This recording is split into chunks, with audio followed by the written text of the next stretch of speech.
Salut tout le monde! Dans cette nouvelle vidéo, je partage avec vous un exercice complet qui détaille l'étude d'une chute libre d'un drone. Et c'est l'occasion de réviser ensemble les notions de chute libre, d'équation horaire, de deuxième loi de Newton. Et puis ça nous permet aussi, à la fin de la vidéo, de trouver l'équation de la trajectoire de la chute de ce drone et de déterminer la portée de sa chute. Si vous n'êtes pas abonné à cette chaîne, abonnez-vous tout de suite, ça vous permet d'être notifié quand je sors une nouvelle vidéo. N'hésitez pas à liker, à partager, à commenter si vous avez une question, une interrogation ou tout simplement un commentaire ou une proposition de sujet à traiter sur cette chaîne. Alors, donc, étude de la panne d'un drone en plein vol. Depuis quelques années, les spectacles de drones remplacent peu à peu les feux d'artifice classiques. Lors d'une représentation un drone est en mouvement rectiligne uniforme à l'altitude constante h égale à 100 mètres. Celui-ci se déplace alors à la vitesse maximale autorisée dans ce contexte. On note V0 égale V0 selon UX, la vitesse du drone. À l'instant t égale à 0 secondes, à la suite d'un problème technique, les moteurs s'arrêtent alors que le drone vole en direction du public. On considère alors que le drone est en chute libre. La situation est modélisée au moyen du schéma et du graphique ci-dessous. C'est vrai d'ailleurs, il y a beaucoup de spectacles, notamment en Chine, qui se font avec des drones. C'est incroyable, c'est surprenant. C'est mieux que des feux d'artifice. L'exercice porte sur l'étude du mouvement du drone. Donc là, on nous a donné les caractéristiques techniques. Donc le type du drone, donc un quadricoptère avec hélice ouverte. On nous a donné la taille, le poids maximal au décollage, le temps de vol et la vitesse maximale, donc de 3 mètres par seconde. Il nous donne un document dans lequel on peut voir l'évolution temporelle des différentes énergies qui sont associées au drone dans le cadre du modèle de la chute libre. Et on nous a donné G, donc l'accélération du champ de pesanteur, 9,81. Ok. Donc, définir le modèle de la chute libre. Alors, le modèle de la chute libre, comme tu as bien répondu, c'est quoi? C'est tout simplement un modèle... Qui est soumis à son poids dans le repère galiléen, et ici, le géocentrique. Exactement. Donc, effectivement, ici, la chute libre, c'est simplement le mouvement qui a pour cause, pour origine, l'exercice du poids, donc la force qu'applique la Terre, notamment, dans cet exemple, sur le corps, étudié dans un repère galiléen, dans cet exemple-là, par exemple un repère géocentrique. 2. Établir la direction et le sens du vecteur accélération du drone au cours de sa chute. Généralement, la direction, c'est toujours opposée au mouvement, d'accord? Alors la direction, c'est une droite, attention, pour une force oui, ou pour un vecteur, oui. c'est une droite. Donc ici, l'accélération a quoi comme direction? Verticale. Alors, tout à fait, comment on peut justifier ça? Comme c'est une chute libre, généralement c'est vers le bas. Donc, oui, mais comment on le justifie? Comment on justifie que l'accélération a une direction verticale? Avec la gravitation? Non. C'est la deuxième loi de Newton. Alors, si on applique la deuxième... Voilà, la deuxième loi de Newton, mais attention, il faut préciser 3 choses quand tu appliques la deuxième loi de Newton pour que ta réponse soit juste. La première chose que tu dois préciser, c'est le système. Donc on applique la deuxième loi de Newton au système drone, d'accord? Ensuite, deuxième chose qu'on doit respecter, qu'on doit mentionner, c'est le référentiel, d'accord? Dans le référentiel galiléen d'études, donc il est d'études ici géocentrique ou associé à l'étude. D'accord? Donc, pour appliquer la deuxième loi de Newton, il nous manque une troisième chose. Donc là, on a défini le système dans le référentiel galiléen associé à l'étude qui subit son poids. Son poids. Voilà, P. Donc la troisième chose, c'est le référentiel c'est l'inventaire des forces. Donc l'inventaire des forces. C'est le genre de phrase que je dois faire quand on me demande sens direction en tout premier. Alors, là, c'est nécessaire quand tu veux appliquer la deuxième loi de Newton. Parce que c'est la deuxième loi de Newton qui va nous donner les caractéristiques de l'accélération. Pourquoi? Parce que qu'est-ce qu'elle nous dit, cette deuxième loi de Newton? Que la somme des forces exercées sur le système, donc le drone, est égale à la masse du drone fois son accélération. Je sais par ailleurs, on sait par ailleurs quoi? On sait que P égale à M fois G parce qu'on est plongé dans un repère, dans un champ gravitationnel. Donc, MG est égal à MA. Voilà. Exactement. D'où l'accélération. En fait, le vecteur accélération, c'est le vecteur champ de pesanteur. C'est l'accélération de pesanteur. Et le champ de pesanteur, le vecteur champ de pesanteur G, il est vertical, donc sa direction est verticale, orientée vers le bas. D'accord? Donc l'accélération a les mêmes caractéristiques. Donc l'accélération, le vecteur accélération, a une direction verticale, orientée vers le bas. D'accord? Ça, c'est le sens. Ça, c'est le sens. L'orientation, la direction, c'est vertical. C'est la droite qui porte l'accélération. Ok? Oui. Très bien. 3. Établir les équations horaires du mouvement du drone lors de sa chute. 3. Ça, du coup, j'ai utilisé le vecteur position OM. Alors, d'abord, on utilise, avant d'aller chercher OM, on commence par l'accélération. On remonte à la vitesse. Ah, parce que puis à la c'est position. ce que j'avais fait au début, sauf que j'ai tout enlevé après, mais oui, c'est ce que j'avais fait. Que A, oui, est égal, le vecteur, du coup, dv sur dt. D'accord. Donc, d'après la question précédente, l'accélération est égale à g. Et si je veux schématiser la situation, qu'est-ce qu'on a? On a un repère de l'espace qui nous permet de comprendre la situation. D'ailleurs, ils ont considéré qu'ils chutent sur l'axe vertical Z. Donc en gros, notre drone, il se trouve ici. Je vais le représenter par un point. Donc notre drone est ici. Donc il chute parce qu'il subit son poids et on a dit que son accélération était verticale et orientée vers le bas. Ok, donc l'accélération du drone a deux composantes si je la projette. Donc on a x ici, on a z ici. L'accélération selon x. Si je prends le vecteur accélération et je le projette selon l'axe x, c'est égal à quoi? C'est une accélération verticale. Donc quand je projette un vecteur, je vais chercher la projection de l'origine du vecteur et de l'extrémité du vecteur. Il se trouve que les deux projections, en fait, sont deux points qui sont confondus. Donc en fait, c'est 0, n'est-ce pas? Clair ou pas? L'accélération selon x. L'accélération selon z, je prends le vecteur et je le projette sur z.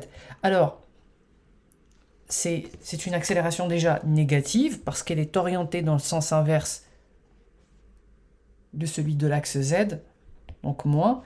Et comme j'ai par ailleurs démontré que a est égal à g en vecteur, et je sais du coup que g, évidemment, donc a est égal à g, voilà, donc c'est égal à moins g ici. Parce que g a une valeur que je connais, d'accord, 9,81 ici dans cet exemple. Donc ça, ce sont les composantes de l'accélération selon les deux axes x et z. Jusqu'ici, pas de difficulté, c'est clair? Oui. Ok. Donc maintenant, on sait quoi? On sait que l'accélération, le vecteur accélération, c'est la dérivée du vecteur vitesse par rapport au temps, n'est-ce pas? On accélère quand on fait augmenter la vitesse ou on fait baisser la vitesse. Si tu es dans une voiture, tu roules à 60 km/h et tu accélères, par exemple, tu augmentes la vitesse de 60 à 80 km/h. Donc c'est une variation. En mathématiques, pour représenter une variation, on a recours à la dérivée. Pour étudier les variations d'une fonction, dérive la fonction. Donc, comme l'accélération, c'est une variation de la vitesse, alors pour remonter à la vitesse, il faut chercher quoi? La primitive. Primitive. Voilà, c'est le chemin inverse de l'accélération. Donc, pour passer de la vitesse à l'accélération, on dérive. Pour passer de l'accélération à la vitesse, on primitive. On cherche la primitive.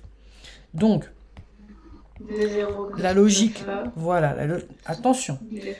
Ici, c'est particulier. C'est pas un cas classique d'une chute libre. Je m'explique. Faut pas être dans des automatismes qui vont fausser le raisonnement. La vitesse ici a deux composantes, Vx et Vz, d'accord? Ok.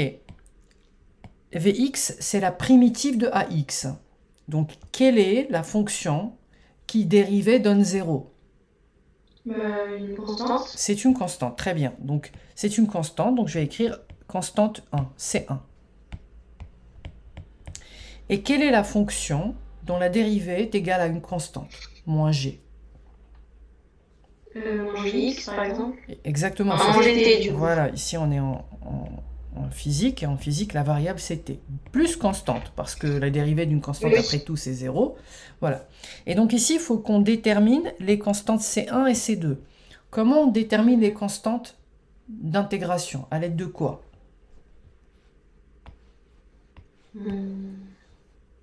À l'aide des... Toujours, les constantes d'intégration, on les détermine à l'aide des conditions initiales, d'accord? Donc, à l'état initial, donc condition initiale.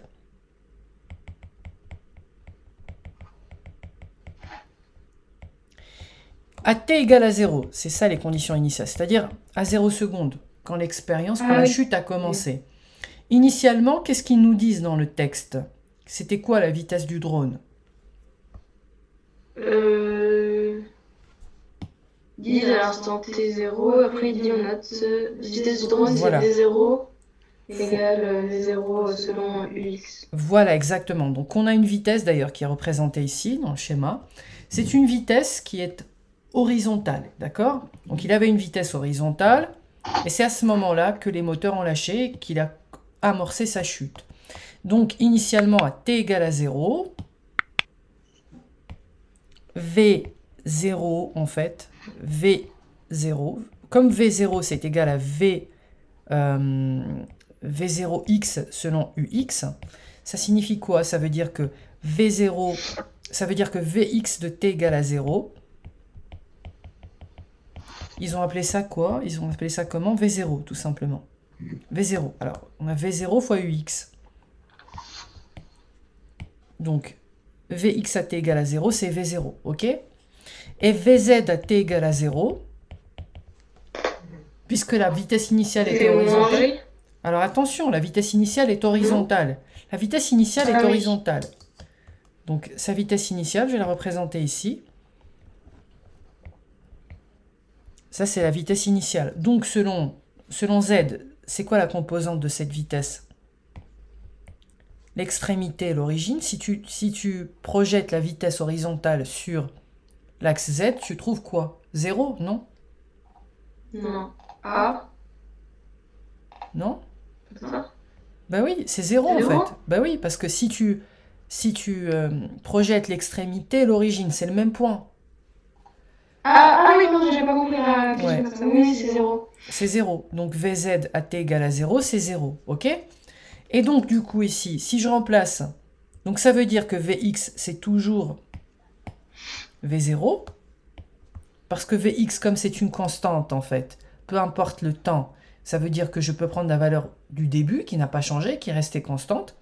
Donc V, 1, 2 composante finalement, Vx c'est V0, et Vz, puisque à t égale à 0, ben, Vz c'était 0, donc si tu veux, ici Vz à t égale à 0, c'est moins g fois 0 plus c2, donc ça veut dire que c2 est égal à 0, d'accord? Donc les deux composantes du vecteur vitesse, c'est finalement V0 et moins GT tout simplement, ok? Ok. Ça change du cas classique où on a une chute libre avec une vitesse inclinée. Tu te souviens? Ça, c'est le cas classique. Tu as un alpha, tu as cos alpha, etc. On n'est pas du tout dans cette situation ici. On est dans une chute libre, mais avec une vitesse initiale horizontale. Alors, maintenant qu'on a trouvé V, eh ben, on va remonter à la position. Pourquoi? Parce qu'on sait que la vitesse, le vecteur vitesse, c'est quoi le vecteur vitesse? Le vecteur vitesse, c'est la dérivée du vecteur position sur dt. exactement, tout à fait. On a une vitesse quand on fait varier notre position, d'accord? Donc quand notre position varie, ça veut dire qu'on a forcément une vitesse. Donc, c'est la dérivée de dOg sur dt. Si tu notes le point d'inertie, ou le centre d'inertie, le centre de gravité du drone G, ça fait dOg sur dt. Et donc, comme tout à l'heure, on va remonter aux coordonnées du vecteur OG. À x, du coup, alors je ne sais pas comment ils l'ont appelé ici, xg je crois.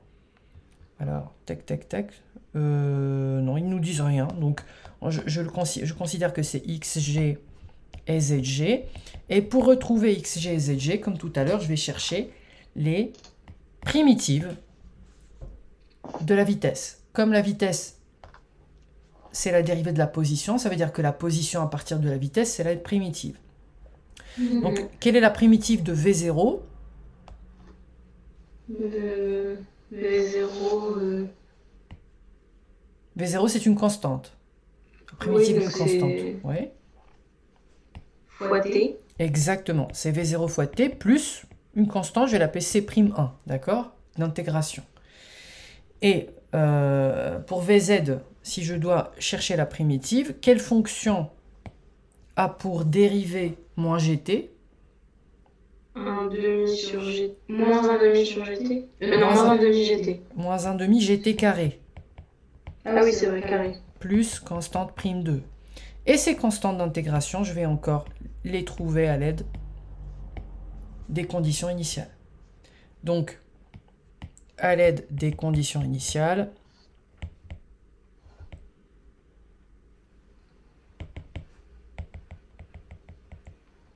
je peux chercher, je peux trouver les constantes. Donc, at égale à 0, seconde.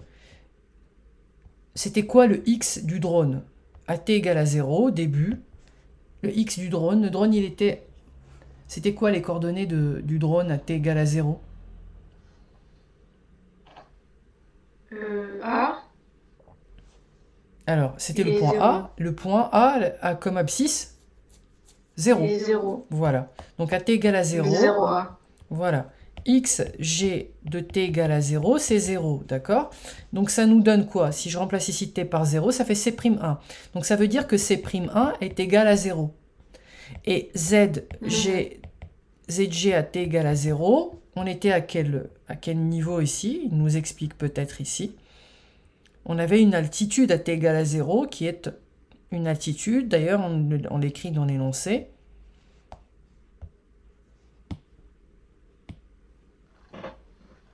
« 200 mètres. » Alors, l'altitude constante. Un drone est en mouvement rectiligne uniforme à une altitude constante. Où est-ce que tu vois 200? Je dis 100. Ah oui, 100, 200 effectivement. mètres. C'est ça, exact. Tout à Il y fait. avait le 2 d'avant. Ouais, je comprends. 200 mètres. Ouais, il avait une altitude de 100 mètres, tout à fait.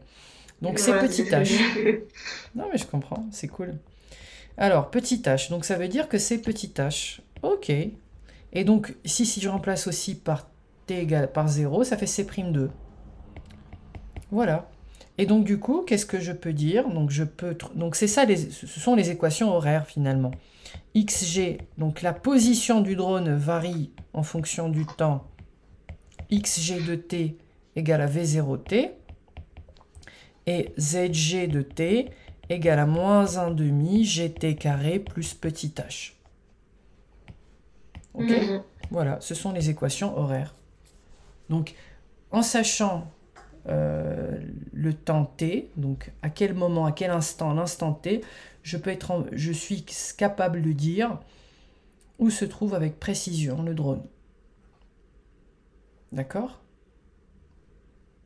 Alors, contrairement à ce qu'on pourrait imaginer, le drone, il ne chute pas verticalement, c'est-à-dire, il chute verticalement, mais sa trajectoire n'est pas C'est comme verticale. ça un peu, oui. Exactement, c'est une trajectoire parabolique. Et d'ailleurs, la question qui est posée par la suite, c'est de dire simplement, alors parce que tu vois le problème ici, c'est que le drone va chuter, mais il a une vitesse horizontale, et en fait, sa chute, elle va avoir une trajectoire comme ceci.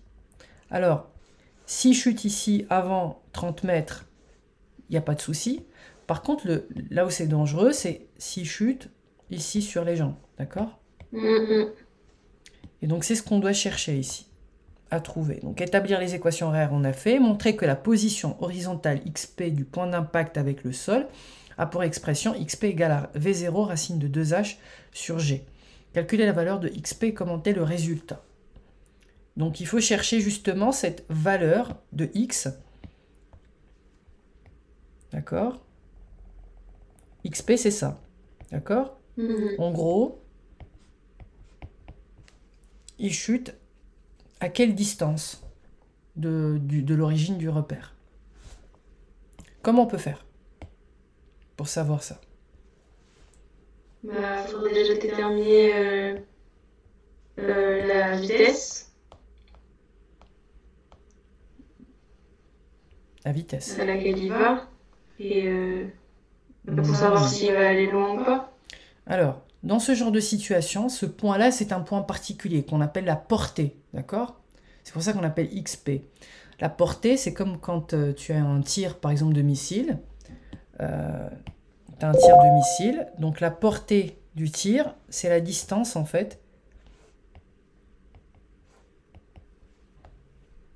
La distance à vol d'oiseau qu'a parcouru le missile, d'accord? Donc, ça, c'est la portée. Et donc, en fait, pour pouvoir trouver cette distance, il faut chercher l'équation de la trajectoire, d'accord? Comment on trouve l'équation de la trajectoire? C'est quoi d'abord l'équation de la trajectoire? C'est lorsque...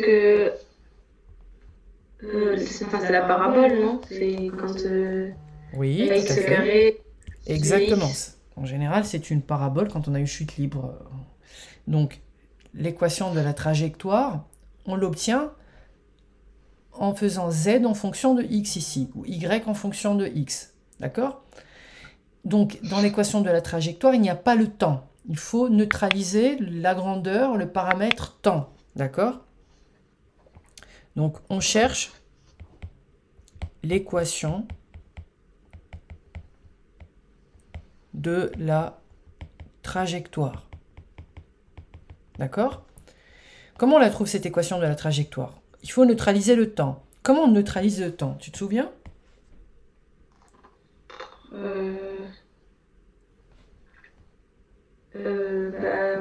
V0, quoi ça? Mais dans ce cas, c'est pas la même chose.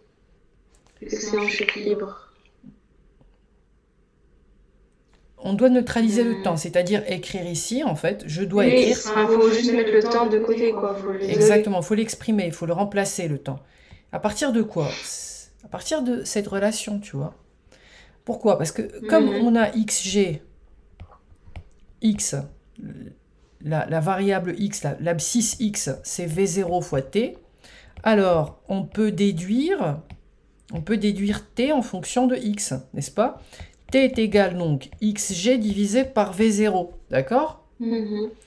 Et en fait, si on a exprimé t en fonction de x, on peut ensuite injecter le t qui est xg sur v0 dans la deuxième équation pour obtenir zg, d'accord? On fait moins 1/2 voilà. De g. Exactement. G, xg sur v0 au carré plus h. Exactement, v0 au carré plus h. Très bien. Et donc ça nous donne l'équation de la trajectoire. Donc, tu vois ici, si je développe, donc j'obtiens moins g sur 2 v0 au carré fois xg au carré plus h. Donc, ici déjà, on peut démontrer que la trajectoire est parabolique, parce qu'une parabole, c'est la courbe d'une expression ou d'une fonction de second degré. D'accord? Là, on a ax carré. Alors, le plus bx, le coefficient b, en l'occurrence, dans cet exemple, est nul. plus h. Mais il n'en reste pas moins que c'est une parabole, puisque c'est une expression au carré. Ok. Maintenant, que se produit-il? Qu'est-ce qui se produit lorsque le drone est à terre? Lorsqu'il s'est craché, quand il se crache. La hauteur, elle est à 0. Exactement. Donc Z du drone est nul. Quand le drone, quand le drone se crache, ici, son Z est égal à 0, n'est-ce pas? Ben, c'est ce qu'on va essayer de faire. Donc, lorsque le drone se crache, qu'est-ce qui se passe? ZG est égal à 0. Donc, ça veut dire quoi? Ça veut dire que moins G sur 2V0 carré XG. Alors du coup, ici, c'est pas XG, mais du coup, c'est XP, n'est-ce pas? Quand il se crache, ah oui, c'est vrai, oui, voilà, oui. c'est XP au carré. Donc, il est arrivé à sa portée. Donc, plus petit h est égal à 0. Alors, dans cette situation, si je fais passer le moins G sur 2V0 carré XP carré de l'autre côté, G sur 2V0 carré XP carré égale à petit h. Donc, XP au carré est égal à 2HV0 carré sur G, n'est-ce pas? Et donc, du coup, comme XP dans cette situation est positif, n'est-ce pas? XP est positif, il se crache après selon X, d'accord? Alors, pour obtenir XP, il suffit simplement de faire la racine carrée. Voilà, exactement. On fait la racine carrée de 2HV0 carré sur G et la racine carrée de V0 carré, XP donc est égal à V0 fois racine de 2H sur G. D'accord? Et voilà l'expression qu'il nous demande. C'est clair ou pas? Oui. Donc, je résume. On cherche l'équation de la trajectoire en éliminant le temps. D'accord? On élimine le temps, on neutralise le temps en utilisant ici la formule x égale à V0 fois t. Je remplace ensuite le temps par x divisé par V0. J'obtiens l'équation de la trajectoire. Et je réfléchis. Qu'est-ce qui se passe quand le drone est arrivé, s'est craché, donc il est arrivé à portée?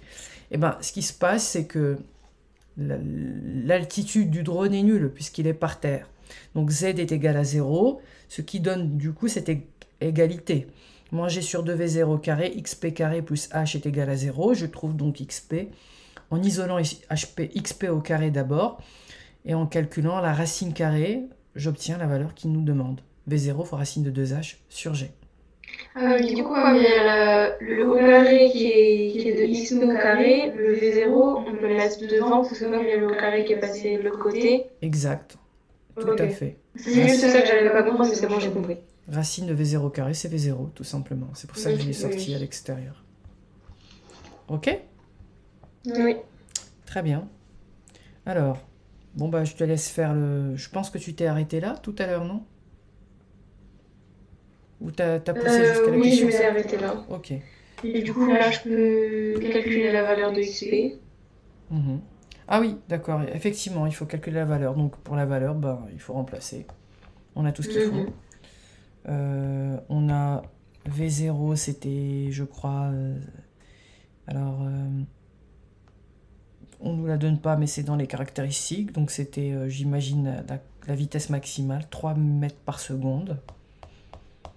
Donc V0 c'est 3 mètres par seconde, fois racine de 2h, h c'est 100 mètres, et g c'est 9,81. Qu'est-ce que ça donne? Tu peux me faire ce calcul? Oui.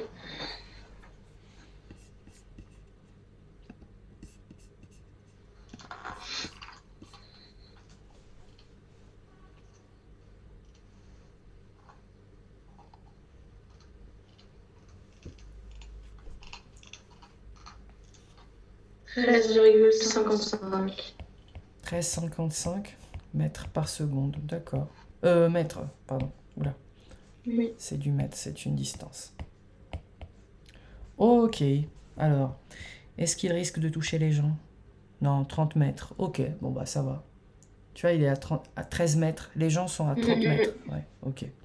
Donc ça va. Ok. Et bah, question 5, très intéressante.